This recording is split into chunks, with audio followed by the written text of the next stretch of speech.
Hey everybody, just pinging in some folks so they can join us. We'll be getting started in just a moment. If you don't mind pinging some of your friends in, like I said, I've been experiencing some wonkiness with the algorithm today, so it might be a good idea to hit that plus sign at the bottom and invite some of your friends in if you think they'd like to hear about the headlines.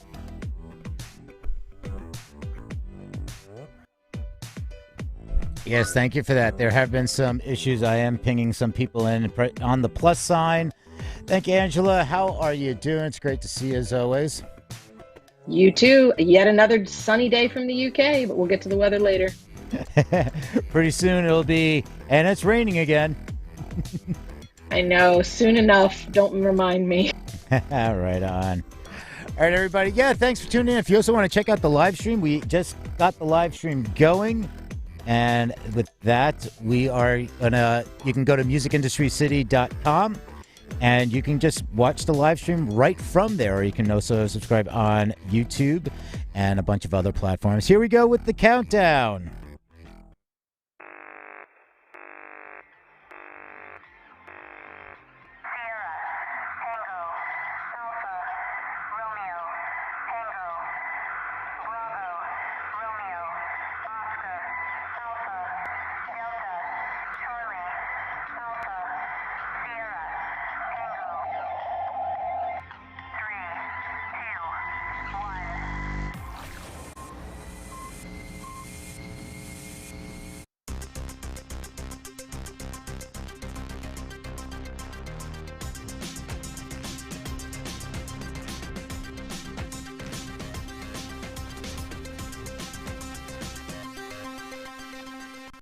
It is Wednesday, June 16th, and this is the Music News Power Hour on the Music Industry City Broadcast Network. I'm Pete Schwing, and please join me in welcoming my co-host and UK correspondent, Angela Randall. Hey everybody, happy Wednesday. Happy Wednesday, yes. And Eli is off until Friday, so well-deserved break for her. And in today's news, Jay-Z and Timbaland have to face copyright lawsuit while Ice Cube's lawsuit is thrown out. The music industry still has a long way to go on diversity. Senators get involved demanding action on the Save Our Stages delay. In the UK, exports top $500 million while venues struggle to survive. Facebook and Spotify launched their Clubhouse-like audio services, and as always, our daily Spotify update. Those stories coming up right after this, so let's take a look at this day in music history with Angela Randall. Angela, take it away. Thank you, Peter. First, in memory, on this day, 1982, Pretenders guitarist James Honeyman Scott died following sustained cocaine and heroin addiction. In memory. On this day, in June 16th, 1991, English singer Vicki Brown died of breast cancer, aged 50. She's best known for her membership of both the Vernon's Girls and the Breakaways, and as one of the UK's most enduring backing vocalists. This day, in 1994, Kristen Pfaff, best known as the bassist for alternative rock band Hole, was found dead in her bathtub due to a heroin overdose, aged 26, in memory. And on this day in 2010, we lost American musician and guitarist Gary Scheider. He died from cancer of the brain and lungs. He was music director of the P-Funk All-Stars, and as a member of Parliament Funkadelic, he scored the hit One Nation Under a Groove. Today in birthdays, on this date in 1951, American singer Charlie Dominici, who worked with progressive metal band Dream Theater, happy birthday. On this day in 1953, Ian Mosley, drummer from British rock band Marillion. On this day in 1954, Gary Roberts, guitar for the Boomtown Rats, was born. Happy birthday. One of my favorites, this day in 1971, American rapper and actor Tupac Shakur was born. And lastly, on this day in 1990, English musician, singer, songwriter, and record producer John Newman. Happy birthday. On this day in music history, June 16th, 1967, the three-day Monterey Pop Festival in California began. All the proceeds went to charity when all the artists agreed to perform for free. The, quote, Summer of Love was born. On this day in 2000, on the first night of his Up in Smoke tour in Chula Vista, Snoop Dogg's tour bus was stopped at the Temecula border checkpoint in San Diego after the Border Patrol smelled marijuana wafting from the tour bus. One member of the crew was arrested. Big surprise there. And on this day in 2016, Meatloaf was rushed to hospital after collapsing on stage during a concert in Edmonton, Canada. The singer was performing his hit, "I'd Do Anything for Love, but I Won't Do That," when he dropped his microphone and fell to the floor. That's it for this day in history. Back to you, Peter. Somebody always asks me, it's like, when it comes to that song, what is it exactly he won't do? I don't know. Meatloaf has gone the way of the Rolling Stones for me. Don't bring it up. All right. If you notice, I left any Rolling Stone reference out of this day in history for you as I was putting that together. Angela's not a fan. Thanks for that. Right on. All right, and welcome everybody. This is where we summarize the most essential news in the fast-paced music industry. To set the stage for a roundtable discussion, we begin by reading key sections of media pieces. If you'd like to provide commentary on one of today's topics, raise your hand during the reading. To stay up to date on this and other programming, follow the Music Industry City group by tapping the greenhouse at the top, and you may register for free at musicindustrycity.com to obtain access to exclusive content. And remember to follow all your Green Button co-hosts and commentators as they take the stage. Now let's get to it.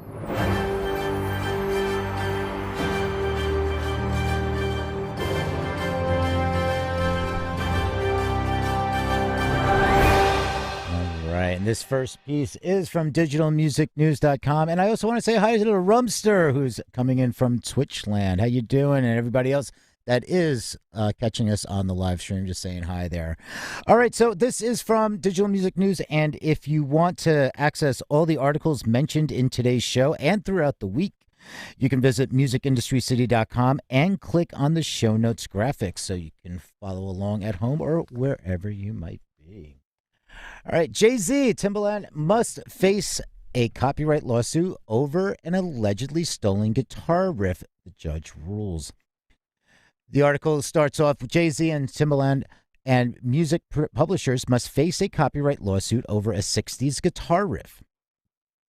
Also named in the lawsuit are music publishing, BMG Rights Management, and Warner Chappell Music. The lawsuit filed by Ernie Hines alleges the duo incorporated elements of his songs in two hip-hop songs without his permission. The riff is featured in Paper Chase and Toe to Toe. Paper Chase was released in September 1998 on the third album of Jay-Z. It was performed by Jay-Z and composed and written by Jay-Z and Timbaland. Timbaland also composed Toe to Toe, which released in March 1999. Hines says he heard those two songs for the first time in 2018 and filed a lawsuit against Jay-Z, Timbaland, and the two music companies with financial interest to the songs. In an opinion issued on June 9th, the judge rejected the defendant's arguments that the copying doesn't qualify as infringement.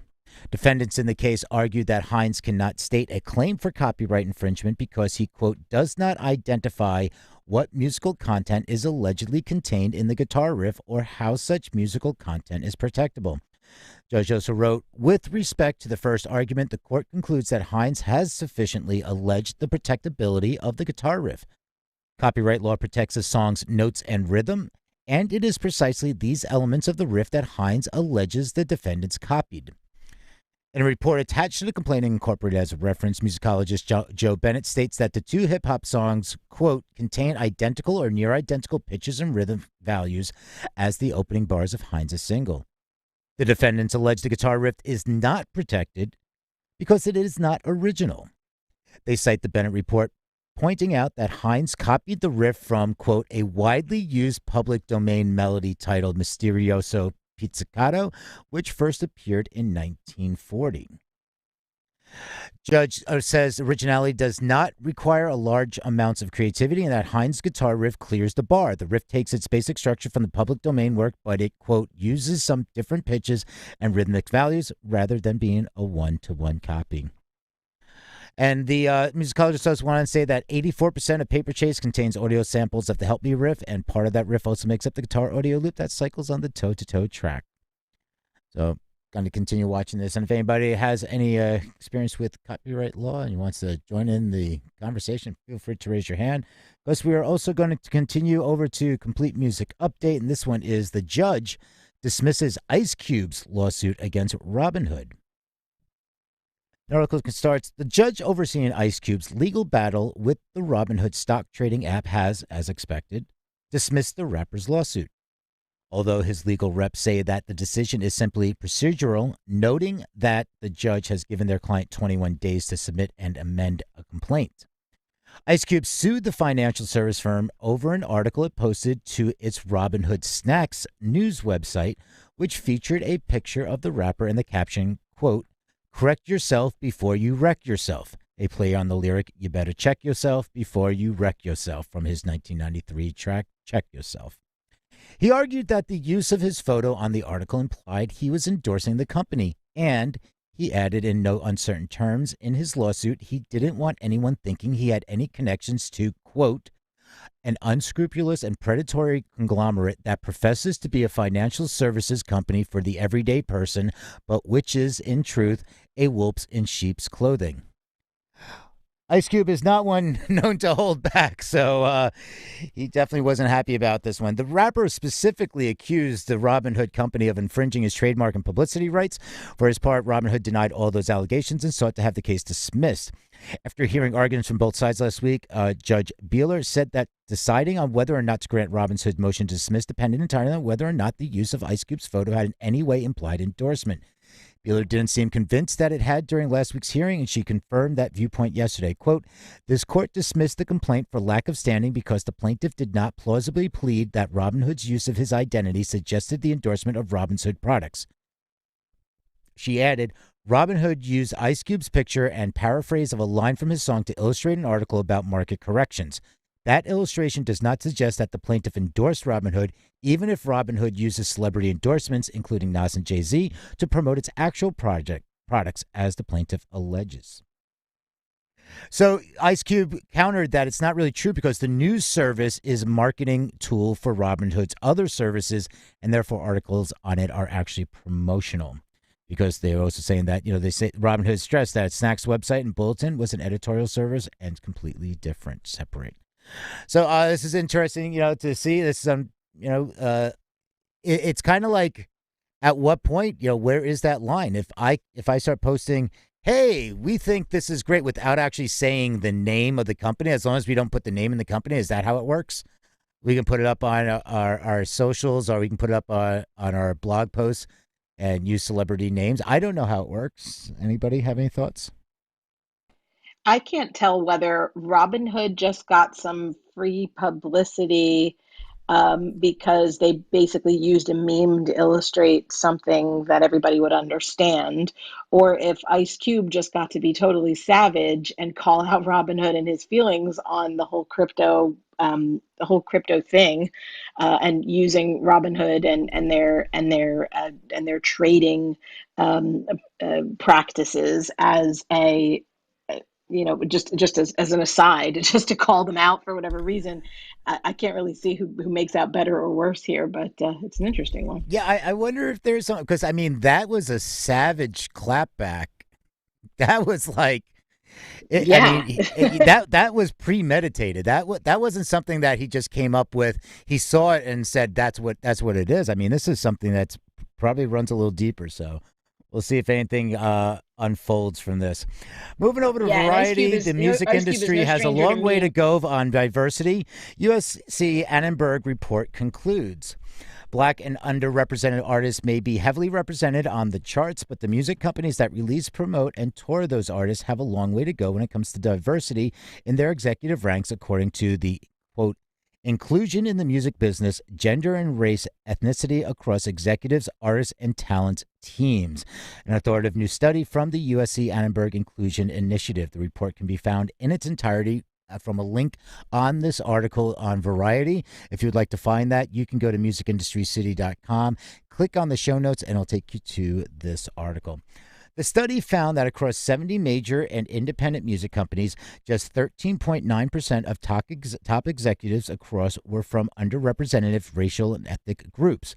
4.2% were black, and 13.9% were women. Across the members of the senior management teams at 9 major companies, as shown on their websites, only 18.8% of executive board members were from underrepresented racial and ethnic groups, 8.5% were black, and 30.8% were women. The report notes that half of the U.S. population are women. 14% are black, and 40% identify with the underrepresented racial ethnic group. The study, which was sponsored by Universal Music Group, the world's largest music company, is the first in a series from Dr. Stacey L. Smith and Dr. Carmen Lee and the Annenberg Inclusion Initiative to examine race, ethnicity, and gender in the executive ranks in the music industry. Surveyed 4,060 executives from the vice president level to C-suite roles across 119 companies and 6 industry categories. From music groups, labels, publishers to radio streaming, live music, concert promotion, Annenberg has published over authoritative reports on gender and racial diversity challenges the music industry faces, including a much discussed one on the lack of female advancement. This goes into a lot of detail here. This is a lot of stats that I won't bore you with because I'd just be reading numbers. There are charts. I encourage you to look into this. This is something that is much needed. This conversation needs to be opened up, and the fact that what it shows.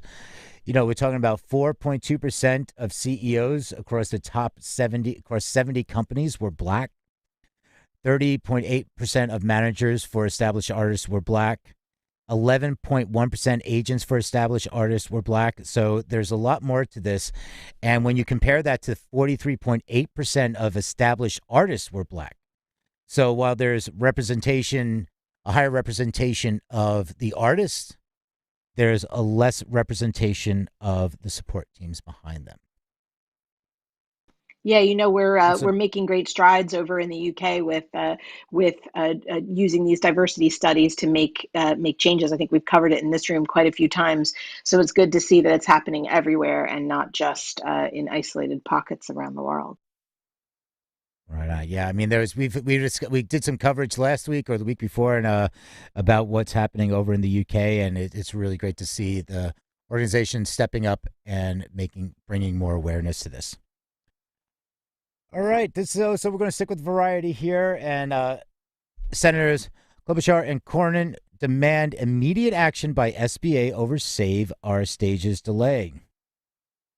Almost 6 months after Congress passed the $16 billion Save Our Stages Act into law, less than 100 of the nearly 5,000 struggling independent venues have been approved for relief money, according to its most recent report released June 9th by the Small Business Administration, which distributes the loans. Venue sources tell Variety that just a few have actually received any money.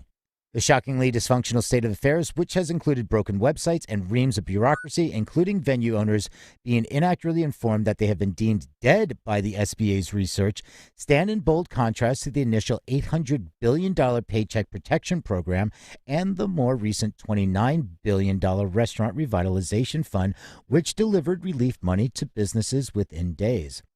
While the SBA made some long-belated moves last week to improve the situation, shifting management from its Office of Disaster Assistance to a group from its Office of Capital Access, which coordinated the PPP and the Restaurant Revitalization Fund, but venues are closing as they wait for relief money they should have had many months ago.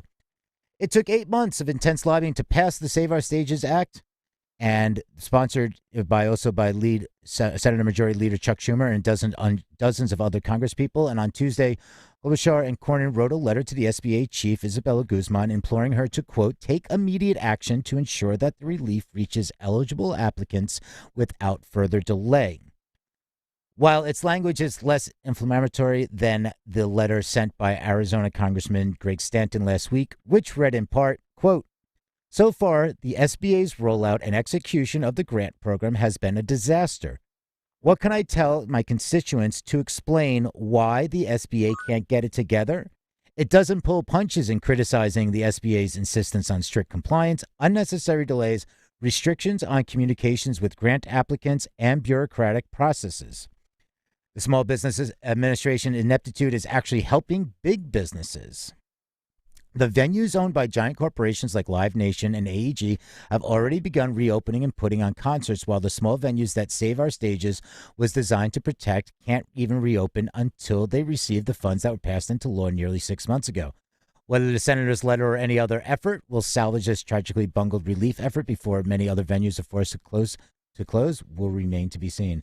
The entire letter is here in the article, which you can go find at musicindustrycity.com and clicking on the show notes. All right, let's talk about some revenues. Some good stuff, but maybe not so good. This one is from Digital Music News. The U.S. recorded music revenues are still 46% below 1999 peaks, the RIAA data shows. The article starts off with a question. It says, did Spotify and music streaming really save the music industry? Not according to inflation adjusted recorded music revenue data. The article starts, despite endless talk of music industry comeback, total recorded music revenues are still nowhere near their earlier peaks, according to recently surfaced data. In fact, total recorded music revenues are still drastically lower than levels roughly 20 years ago.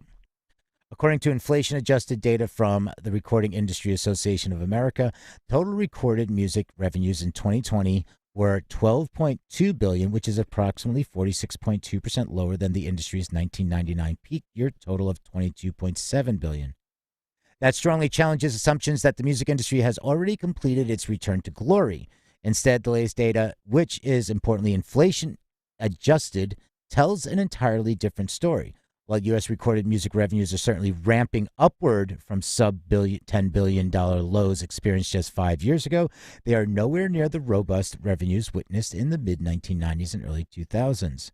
Of course, there's more to the music industry than just recordings. For example, streaming platforms like Spotify and social media platforms like Facebook are widely credited with sparking a live concert boom, with billions in excess profits from mega players like Live Nation. But with 2020 concerts shut down by the pandemic, the focus has abruptly shifted back to revenue problems surrounding recordings. Instead of a secondary revenue source, recordings were once an industry breadwinner and the starting point for a broader music business ecosystem that includes live concerts, publishing, merchandising, and other industry revenue generators. That was a different era. So it goes on, talking about the Spotify payouts, this per stream. Spotify routinely blames that on major labels while recording billions in total payouts. It's, this article, of course, goes into some of that. But, what they're talking about is the system of streaming revenues and, most importantly, paid streaming music subscriptions still have room to grow. But if Spotify's recent subscription slowdown is an indication of future growth trajectories, it may be more difficult to match earlier 1990s era revenue highs. All right, a little food for thought as we look at the growth. I mean, the growth we've seen over the last decade. Well, less than a decade, but the last 5 years, more particularly, we've seen that wonderful growth, but it still is nowhere near as 1999. And will we get back to that? The answer is yes. It's more the question is when will we get back to that? And with that being said, let's check in with our UK correspondent, Angela. Thanks for that, Peter. Yeah, we've got a couple of interesting articles for you today coming out of the UK and stark contrast with one another, but we'll start with the good news. This one comes from Complete Music Update. UK record industry exports topped $500 million in 2020, says BPI. International income for the UK record industry topped £500 million for the first time since records began last year, in no small part powered by the streaming boom.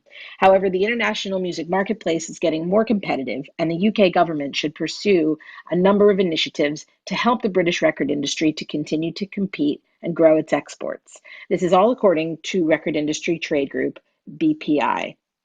In its latest stats brag, the BPI noted this morning that the UK record industry generated £519.7 million in export earnings last year, a 6% increase on 2019, and the highest level of international income since the organization began tracking such things in 2000. The uplift is primarily fueled by the streaming boom, with the BPI reporting that around 1 in 10 of all tracks streamed globally are by British artists. Says the trade group, the growth in music exports has been powered by British artists and labels successfully harnessing the global reach of streaming, with 300 British artists already achieving more than 100 million streams annually. Indeed, more than 500 UK artists now achieve 50 million streams per year or more, part of a rapidly expanding cohort of British talent for whom streaming is already generating a significant annual income, even before taking into account earnings from physical and digital sales, TV radio brand partnerships, and in normal times, live performances. But it's not all good news. Although the UK record industry's export earnings were up 6% last year, global recorded music revenues at large rose by 8.2%. And while the UK is still the second largest exporter of music after the US, the British industry's overall share of global music revenue is declining from 17% in 2015 to 10% last year. The release schedules of the biggest British artists, and in 2020, the inability of artists to tour internationally, will both have impacted the stat to an extent, but the BPI says there is still work to be done to safeguard the export success of the UK record industry. Who needs to do that work, though? Government, that's who. Because the BPI has used its latest export stats as a good excuse to repeat a call it made earlier this year on government to help the industry achieve annual exports of £1 billion by 2030. Making that happen, says the BPI, requires an extension of the current government funded Music Export Growth Scheme, which supports independent artists and labels looking to pursue new opportunities in foreign markets. It also calls on government to make it as easy as possible for British artists to tour abroad, which in the short term mainly means addressing the issues created by Brexit when it comes to touring Europe. A previously suggested new cultural export office could also help artists and their teams navigate visa and permit issues when touring Europe and beyond. Meanwhile, in terms of recorded music specifically, the BPI calls for a quote music production tax credit to encourage new investment into creating new recordings in the UK, and asks ministers to quote raise standards of copyright protection and enforcement in key export markets through trade negotiations, end quote, while also quote rejecting any watering down of UK copyright in deals, end quote. Says BPI boss Jeff Taylor, the explosive growth of music streaming around the world represents an unprecedented opportunity for British music. With global competition intensifying, now is the time to push hard to actively promote our artists to a global audience and maximize our share of global growth. With artists such as Dua Lipa, Harry Styles, Lewis Capaldi, Stormzy, the 1975, and Mabel, among many others, now leading the way alongside the likes of Ed Sheeran, Adele, Coldplay, and Arctic Monkeys. As the UK builds back from COVID-19 and forges its future as an independent trading nation, he adds, music can play a pivotal cultural and economic role. We call on government to seize the moment and make music a champion of our global trading ambitions. What do you think of that, Peter? Well, my question is, understanding this music production tax credit that they're talking about, and since I'm not over there, are you familiar? Do you have more insight into what they're talking about there? Yeah, I mean, at the moment, the music production tax credit will be basically a way to encourage the artists that are making music to be able to create those recordings without having to, I suppose, supplement their income. We have tax credits for all sorts of things, child tax credits, not unlike the ones in the U.S., but a lot of these are based out of offices that are created independently that might be different from the U.S. So the one they're talking about, the Cultural Export Office, would be one that helps musicians and artists specifically when they're doing their visa and touring applications for outside of the UK. Some of the other functions of that office could be to encourage those artists by issuing grants or issuing special funding for organizations that are community based or that are artists of significance that are either voted on by a certain area or nominated by a certain area, and as a result would get some of this money. And that and those the tax credits are just another initiative to add on to that, so that a musician who is, say, using making music as their primary income could potentially apply for it and be given financial support by the government so that they don't have to work multiple jobs to pay their rent and pay their bills while still being able to create. It's something that's been brought up many times over, but at this stage, given the current climate in reemerging from COVID, it might actually have some chance of holding water this time, which would be pretty significant, I think.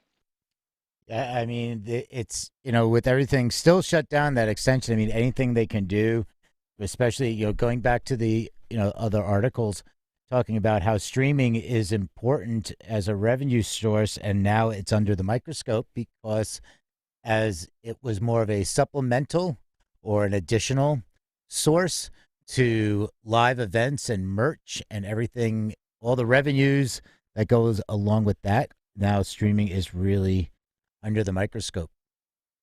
And I know there was also Certainly. you had a study, you had the parliamentary hearing back in December, January, I think it was, inquiry.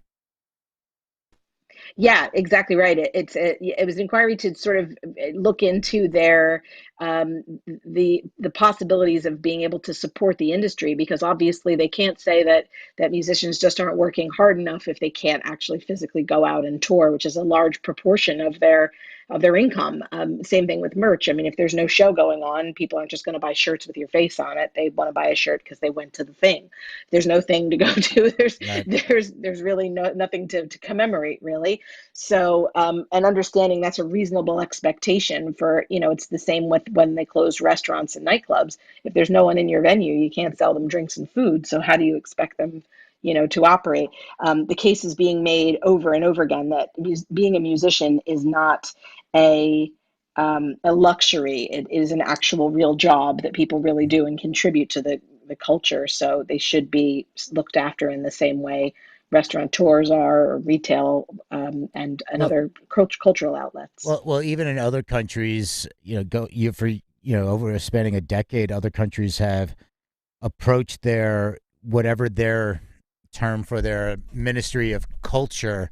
Yeah, say the Ministry of Culture and Ministry of Finance, and it's the Ministry of Culture that gives out the money to the arts, and music falls under the arts. Yet they are asking for the Ministry of Culture or the Parliament to say, "Hey, can we get the funding out of the Ministry of Finance because the music business is a business?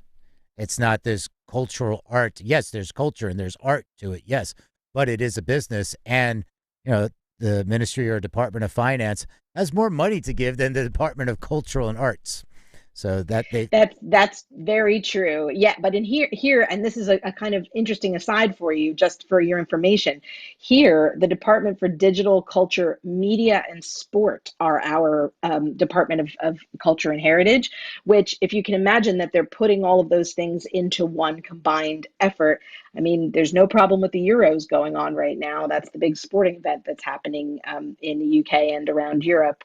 It seems to be handled, and media and culture seem to be getting their attention, but the music aspect of it seems to be the last one on the list, and we've just been put back another 4 weeks, which certainly doesn't work very well. Which actually is a great segue into the next I was just article. If about there's to no further say, comments. yeah, I was just about to say, perfect segue. Good job. Yeah, thanks. So this one's coming to us also from CompleteMusicUpdate.com, and its Music Venue Trust publishes six-point plan to ensure venues can survive extension of COVID rules.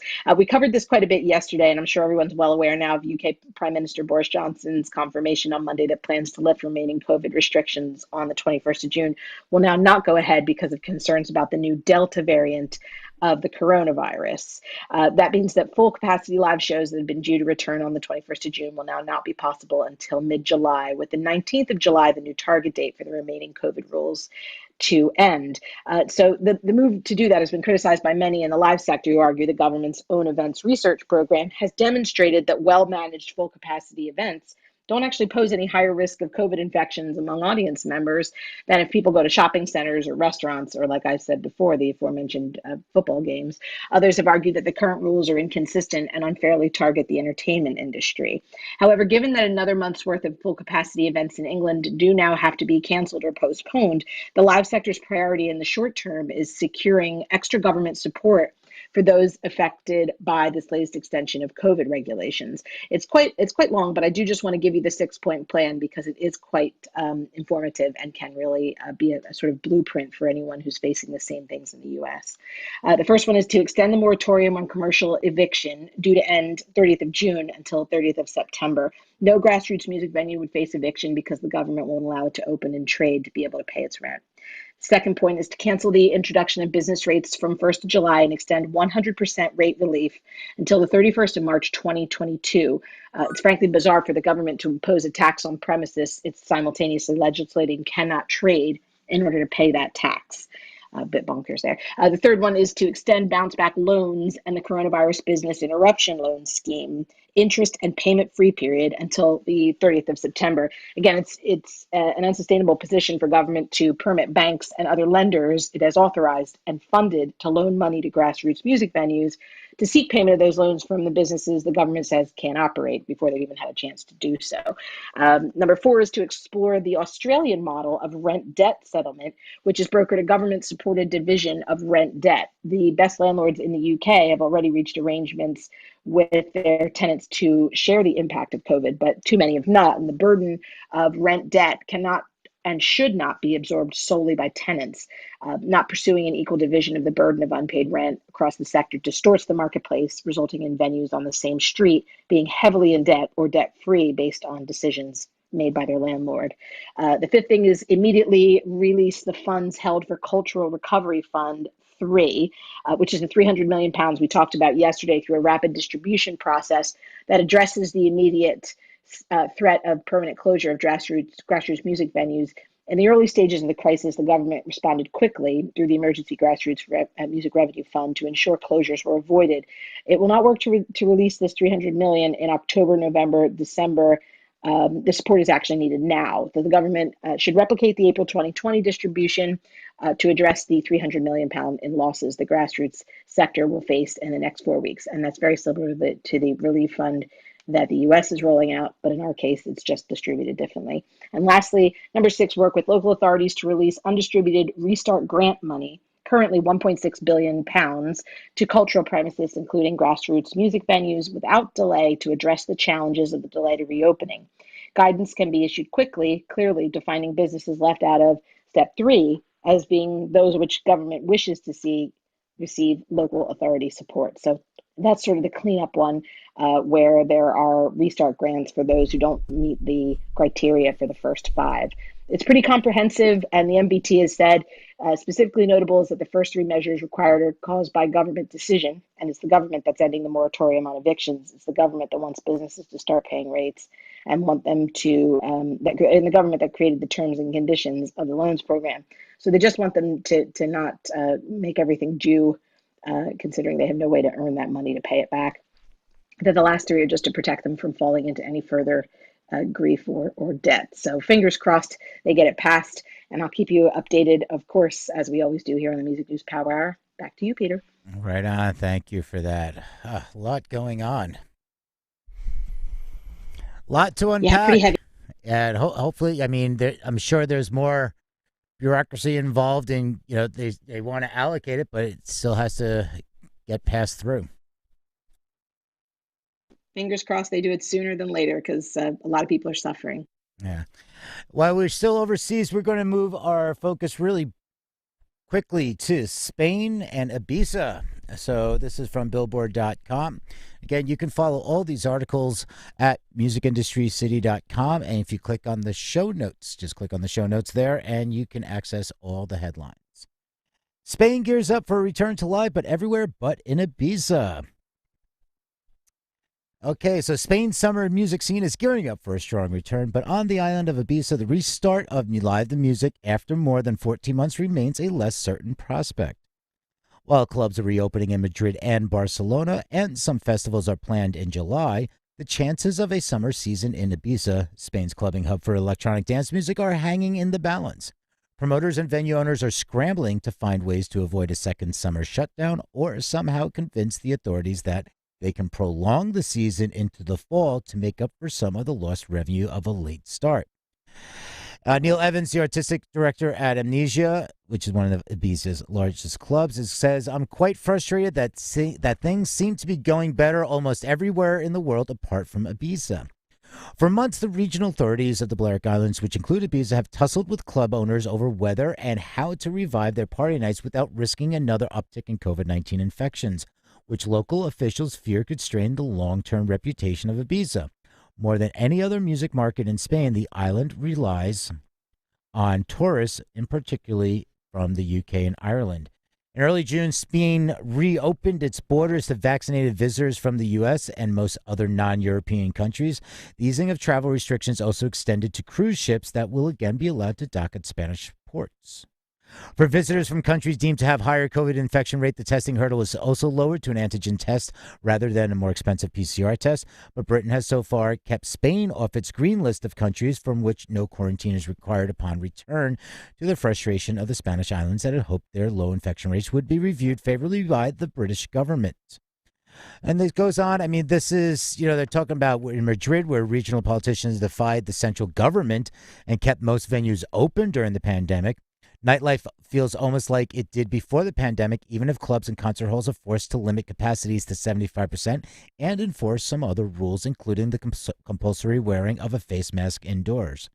From July 6th to August 29th, Madrid will also stage Renos de la Villa, a cultural festival, and much more. So, they also talk about that, some of the concert festivals like Primavera, where they made the decision to not take the risk and put it off to 2020. So hopefully this will get cleared up.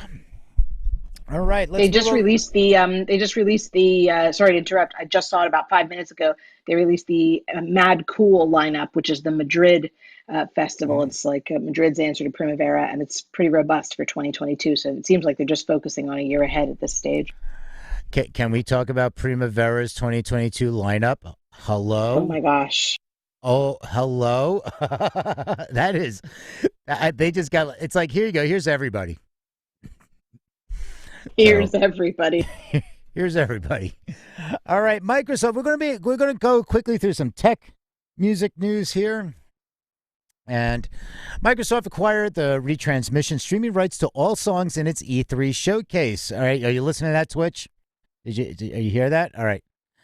Eager to avoid what happened to Blizzard with its BlizzCon Metallica performance, Microsoft licensed its music properly. It also sent an email to all creators letting them know what to expect and how to keep their videos safe from an automated DMCA strikes. Many gamers like to hold E3 watch parties on their Twitch channels, rebroadcasting the show for their audience to watch. And the email says, "We at Xbox greatly appreciate any co-stream efforts and aim to ensure that you have a smooth experience if you choose to do so. To that end, we have acquired retransmission rights to all licensed music featured in this live stream broadcast. However, due to forces beyond our control, we cannot guarantee music labels, publishers, and their bots will not incorrectly claim something on stream. The music in the Xbox and Game Showcase is licensed for over 12 months for all online use worldwide. Microsoft recommends Twitch streamers delist or delete any VODs, video on demands, by June 1st, 2022 to avoid DMCA strikes. The note also goes on to say, quote, "For those planning to create full post-show breakdowns in the form of VOD coverage, we recommend you do not use any audio containing copyrighted music. Note, video footage of games is perfectly fine. Just be wary of copyrighted music commonly found in video game trailers." And securing the retransmission rights of the Microsoft M3 Showcase helps Twitch streamers avoid DMCA strikes, but VOD should be avoided since Twitch does not license music for videos on demand. It's a complicated position that Twitch finds itself in. It licenses music for live performances, but does not want to do so for VODs. That's because Twitch views itself primarily as a live streaming platform rather than a video host. Following this, I promise I'm not going to get on any soapbox here, but the verbiage that is used from Microsoft and not pointing any blame, it's like, hey, there are things out of our control. We can't guarantee this. Here's some advice. Best way to do this. Bots may incorrectly, something we can't say, hey, they might incorrectly do it because they're human after all. It's bots, but they will incorrect. I mean, I've had incorrect strikes against me, and, I just said, hey, that's not, unless I'm signed to Warner, I got my own music signed to Warner and I didn't know about it. This is an incorrect claim. So let them know. But hey, if they want to sign me, great, go for it. But, it's the verbiage between this and the difference between what Twitch has been saying is with that pointing the fingers, it's not our fault. We didn't know the publishers were coming for us. The entire theme and vibe that is the difference here is just makes Yeah, I'm really happy that Microsoft put this out there, and it was a little nudge to I think to Twitch saying, "Hey, no, we did it." So, This all right. whole string of headlines today, Peter, seems to be the day of shade because it feels like Microsoft is very much sort of throwing shade at Amazon to say, "Hey, step up, we've done it." I mean, if you're really going to blame the record labels, or you're really going to blame the headhunters here for the who use the bots to sort of target to make sure that they're closing people down because they're using music they're not allowed to. I mean, we've done our part, which is to make that payment. So I don't know. I feel the shade coming off of them towards Twitch, and I hope it ignites the fire under Twitch to do the same. Why not? We'll see about that. That's TBD. All right, this is from this Music Universo. We are going to talk about NUFs. I'm sorry, NFTs. Yellowheart launches first ever fan community with Maroon 5 NFT series. Yellowheart, the NFT marketplace for music and ticketing, which accepts both crypto and credit card payments, is set to launch the first ever fan community decentralized autonomous organization. Yes, DAO, and that's a lot easier to say. There's way too many syllables in that. All right, so the DAO is part of the NFT series that will be released alongside Maroon 5's latest album titled Jordy. In addition to the DAO, Yellowheart will be minting open edition animated album artwork and drawn portraits of Maroon 5 band members. The drop will kick off Friday, June 11th. So it already has happened and will wrap this Friday. That's why I was bringing this up, because it was wrapping this Friday. Wanted to get in and take a look. Here's what about this I like. That's different than what has been going on with other NFTs. The NFT series that will go toward funding the DAO will be available in 3 phases. The first part of the series will act as an entryway into the community, and the artwork for the NFT will resemble a seed. Throughout the next 2 phases, the NFT will sprout and grow to become a quote living NFT that will be reflected of the changing carbon index. To bring the NFT to life, Yellowheart has integrated an API from Carbon Monitor, an academic research project that monitors daily carbon dioxide output worldwide, which will prompt the NFT artwork to change based on the carbon index level at any given moment. When the carbon level is low, the image will flourish with growing flowers, and when it is high, the image will change to include things that do well in higher carbon environments, such as mushrooms. The DAO will officially launch during the final phase of the series, and all funds raised will be applied towards social and environmental impact issues presented by the band and voted on by the DAO community. In addition to the DAO, Yellowheart will also be presenting open edition animated album artwork NFTs and portraits of Maroon 5 band members created by LA-based artist Sage Vaughn, best known for his graphic collage-like paintings. Fans who purchase the album artwork NFTs will be invited to an exclusive listening party where members of the band will debut an unreleased bonus track. The floral portraits will be offered in bundles where fans can choose between a floral color design or black and white sketches. Fans who purchase both bundles receive an animated, deconstructed piece of NFT art. This is what I'm talking about. This is what I've been waiting for. Is with all these NFTs here, buy my NFT for X million dollars or something. This is when we had this bubble. Okay, we had that bubble. Everybody was NFT crazy. January, February, March, April. Then it just dropped.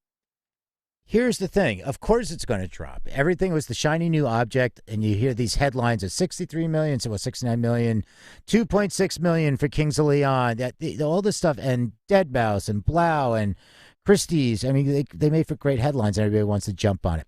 Here's the thing. It needed to correct, and what I'm loving about this is finally something that really, I mean, there's other stuff out there, but finally something that is growing. They talk about this as a live NFT, using the potential of NFTs for what they can be used for going in the future. It's like, yeah, I will put money down on this NFT if it is something that's going to grow, change, do something over time, and it becomes part of that community. And that's what I like about this. Yeah, it also sort of highlights the effect of the carbon imprint on the environment. So if people who really can make a difference happen to be the purchasers of this, and they see their flowers wilting or going dark, and it causes them to take any kind of action, then for me, it's 100% done its job to raise that sort of awareness.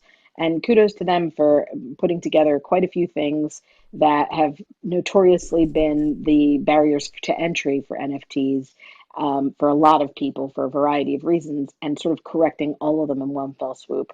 Way to go, my old pals, Maroon 5. Yeah. So there is a band you actually do like. Yeah. All right. Yeah, and I really love the fact that what they're doing is socially conscious, socially aware, and this is really what can be done with NFTs. Blockchain, all that, tying it to a coin. I'll stop there. I will move on to a messaging app, IRL, which has 12 million users and $170 million of new funding, and you probably have never heard of this. What IRL is, as the article starts off, IRL is an interesting beast as social apps go. Part calendar, part group messaging. According to TechCrunch, it has just raised $170 million of Series C funding at a valuation of $1.17 billion. This, despite being relatively small in social network terms, it has 12 million monthly active users. IRL started as mainly a way to help people find real world events to go to before a COVID related pivot to online events like live streams and esports competitions. It's aimed particularly at younger Gen Z people. Quote, they essentially use Snapchat, Instagram, and TikTok, but there's no groups and events product for that generation, suggested the CEO. He's certainly ambitious, describing IRL as potential WeChat of the West in the interview. The piece hints at plans for a big integration with TikTok in the coming weeks, and it's one to watch, particularly for our industry with its blend of online and real world events. Angela, I think you are a dedicated app tester. I am the dedicated app All tester. right. I'm gonna have a response on the one from late last week on Friday. So watch this space. We should just add a segment to Fridays, the app review. Oh my God, don't hold me to that. All right. So let's continue over to Apple Music. And again, these articles can be found in the show notes, and that is at musicindustrycity.com. In the show notes graphic, you can find all these headlines, plus links to our podcast, which we do a daily brief every Monday through Friday. We have that going on in the morning. It rolls out about 8:30 every Eastern time, and that has more, just it's 2 to 3 minute pieces that talks about concerts, talks about new releases, musical chairs, and some business news that we kind of tee up for when we're going to discuss here. So check that out. Subscribe to on your favorite podcast player. You can just search Music Industry City. Also, you can go to Music Industry City, and if you register, you can register for free. You might want to do that while it's still free. And that way you get the emails. We send out 2 emails a week with all the information. We're going to be doing networking events. We're going to be doing a lot in person coming up, and there's a lot to come that I can't talk about. But this article is we can talk about, and that's Apple Music. Deezer and JioSaavn launched new tools for artists. And this is really interesting because one of the things I like about Spotify is the tools they give to artists. And it's just great to see that, there are more tools being developed by the platforms for the artists. So this one starts off, streaming services aren't just competing for listeners. They're competing to offer the most useful tools and resources for artists. There's a trio of announcements. Apple Music has revamped its Apple Music for Artists website, including information on its new spatial audio format, Shazam charts, and a 30-second clip tweeting tool. The second one comes from Deezer, which has launched a new Deezer for Creators app for artists, as well as their teams and podcasters, offering analytics, promotional tools, and charts. The launch comes with an offer just for artists, a discount on Deezer's hi-fi tier. And Indian service JioSaavn has unveiled Artist One, a revamped version of its Artist Insight portal. It will provide artists and analytics on their music, playlists, shorties, short videos, and live streams. There will also be editorial content with advice on building an audience and using those analytics to the best effect. And we're going to continue with rebranding and apps and all this stuff. This one's a little older. It was earlier this month. I just been holding for the right time to get to it. Beatport gets a rebrand, an iOS app for music streaming and playlist management. And Beatport unveiled its iOS music streaming and track management app along with rebranding of its logo and platform. The free Beatport app is available to subscribers of the Beatport Link service and can be used to create and manage playlist libraries. Plus, users can discover and listen to new music curated by Beatport artists and top charts in a range of genres. In addition, any music that has been previously purchased on a Beatport account is immediately accessible within the app as it would be on the desktop. Beatport says the new app is, quote, largely completes the Link ecosystem, allowing users to sync playlists from apps to any software compatible with the Beatport Link. This includes Rekordbox, Serato, Native Instruments, Tractor, Virtual DJ, and hardware from brands such as Denon and more. So any alterations to the playlist will also be reflected on the Beatport DJ, the brand new browser-based DJ platform. This is really interesting. I like this. As a DJ, I mean, I used to be an old school, I guess we can say analog DJ, but now I'm a digital Peter DJ. Schwing on the ones and twos. I do use Tribe, and that you can link your Beatport and all your playlists in there as well. Peter Schwing on the ones and twos.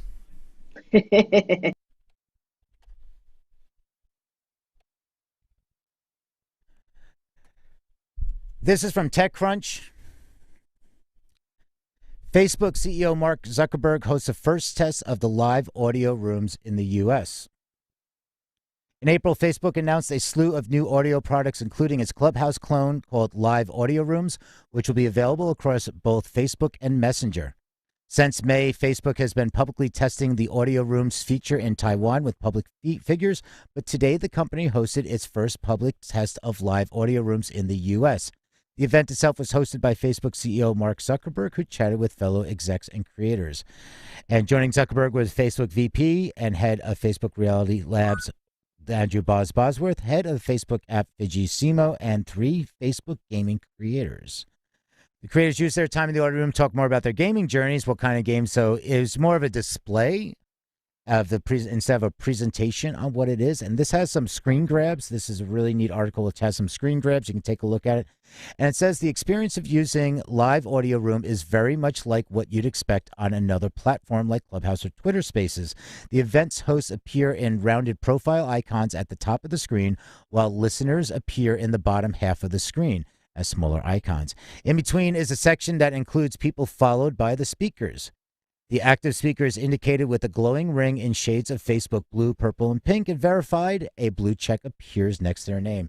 Listeners can like or otherwise react to the content as it streams live using the thumbs up button at the bottom of the screen, and they can choose to share the audio room either in a Facebook post, in a group, with a friend, or directly through other apps. And there's a toggle switch. You can have more menu. You can turn on and off auto-generated captions for accessibility. And from there, you can also report users or any issues or bugs that you have encountered. What I want to continue really quick is we're just going to write into this one because this is pretty much at the same exact time. Spotify Green Room goes live as a Clubhouse-style live audio app. We can talk about the timing here. Spotify acquired startup Betty Labs in March, attracted by its Clubhouse-style live audio app Locker Room, which was aimed at sports fans. The following month, Daniel Ek announced that Locker Room would be rebranded and relaunched as Spotify Green Room, focusing on music and culture as well as sport. And that relaunch is happening today. He says, we're making Spotify Green Room available for the first time in its new form, available on iOS and Android in over 135 markets around the world. People will now be able to sign into Green Room using their Spotify account and host or take part in the app's live room. Spotify is also promising a new onboarding experience to teach people how to use the app and find rooms that they're interested in. And they were saying they were trying to put the app out this afternoon. The sign-up process encourages people to use their real name, then presents them with a screen of potential interests in categories including entertainment, music, football, sports, etc. And then they are presented with a list of potential people and groups to follow. And yes, you can follow Daniel Ek. Then you're asked to agree to the app rules: no hate content, incitement, or glorification of violence, promoting self-harm, harassment, or others posting sexually explicit content among them. And discussions can be recorded, and there will be chat controls to ensure the best possible experience. A toxicity battling challenge that's as important for social audio apps as it is for video services and other social media. All right, so this is really interesting. I mean, the timing rollout is, impeccable. And, so we have Twitter Spaces. We've seen this with Discord. We've seen this with all these other platforms. And, we talk about other platforms, even like the Fireside Chat app, which is still completely underground. So it's really interesting. So that's going to be it for today. Angela, just was there anything one article particular that stuck out to you? Yeah, that sort of relatively later one about the new artist services from Apple Music and Deezer and the Indian app GS7, I think it is. I'm not as familiar with that one, but that sounded pretty interesting. Hopefully they'll develop some more tools for artists to use on the back end. Anything that can do to help would be great. All right. Thank you for that. All right. And thanks for everybody for tuning in. And we will see you tomorrow. Have a great day. Cheerio.